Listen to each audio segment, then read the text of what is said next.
has expired, Mr. Chairman. Mr. Tierney. Thank you, Mr. Chairman. I don't think the American people would sit by idly and quietly if we were having secret discussions about $18 billion worth of taxpayer money going out the door through corruption. And I don't know of any situation where corruption has ever been defeated or diminished with secret meetings as opposed to shining light on it and bringing it out into the public, right, and the public coming forward, whether they're Iraqi citizens or American citizens, demanding something be done. I mean, these hearings are about finding out who's corrupt, how that corruption is playing out, what should be done to stop the corruption, and to the extent our government is, what are we doing about it and how is it going? We're not doing very much. When Judge Brennan, the former director of the Office of Accountability over there, says he's not aware of any coordinated U.S. strategy to fight corruption in Iraq.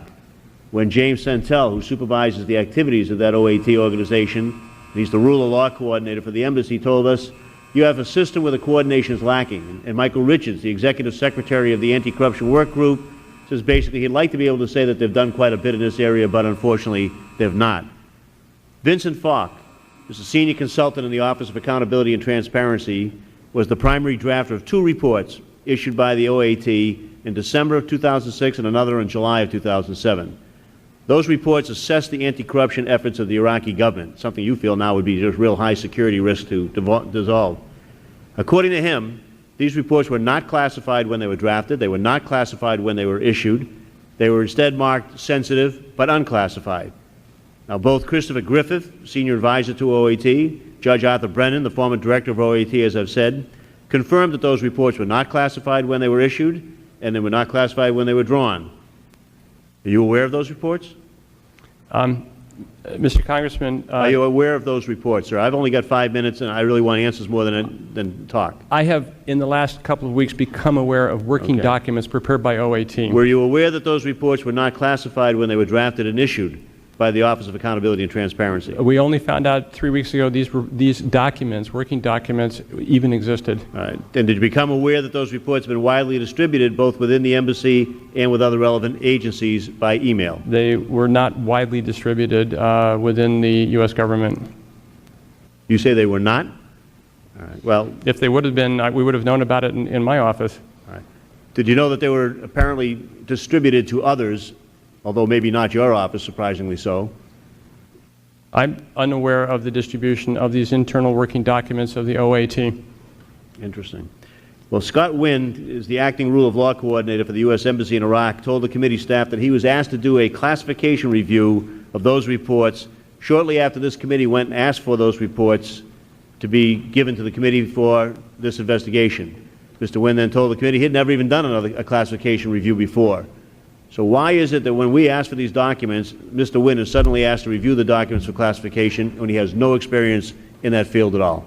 I'm reminded of the very first security infraction, and almost the last one I had in the Foreign Service was as a junior officer. I wrote a message back to Washington that my superior, that I marked unclassified, and when I went to my superior, he upgraded to confidential. I didn't spot it, tossed it in my wastebasket when I finished with it, and got a pink slip from the Marine the next day.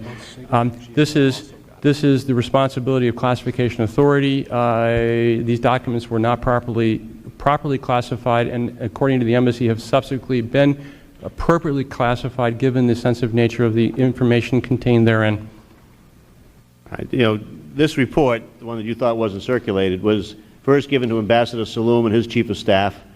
5 days later it was given to the anti-corruption working group, the entire group, and then it was given to the rule of law coordinator and others. So apparently you were out of the loop, but it was distributed broadly within that group on that basis. Congressman, every person you've mentioned is inside the embassy.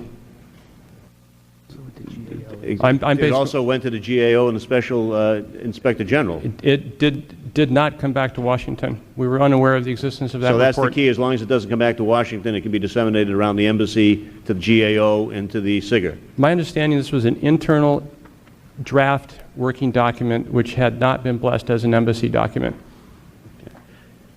And you thought it was important not to share it with this committee and to have it accept as a classified document? We provided it. Your committee staff was able to review it upon us finding out about it, and we provided hard copies shortly thereafter, sir. Can you see at all or appreciate at all the fact that this committee and probably the public finds it bizarre that something gets retroactively classified on a public hearing about corruption which weighs on the safety of our men and women over there. Testimony today is some $18 billion. That's without looking at the oil ministry, without looking at the interior ministry, of money that, according to testimony today, is going in the hands of militia, those same militia that are shooting at our troops. And your story is, well, we can't talk about that publicly. It's embarrassing to us, and it might get the Iraqi government upset when the public knows that they're engaged in it as well. Congressman, you phrased that well. The safety of our men and women in the embassy and those who are working on the anti-corruption deserve the protection of the proper classification of that document. What they deserve, sir, is a full investigation so that we understand the depth and breadth of it, so that we can do something about it, instead of having people say that it's a disorganized department, a system where the coordination is lacking, where there is no awareness on the part of the director of OAT of any coordinated U.S. strategy to fight corruption, and where that money that is being corruptly taken out of circulation is given to militias who are shooting at our people. That's why we're having the hearing, and that's why maybe we'll wake you all up so that you have a coordinated effort at OAT and the working group and start doing something about it, and we'll find out who's involved with it and get it done so that our people aren't being shot with money, weapons bought from money as a result of corruption.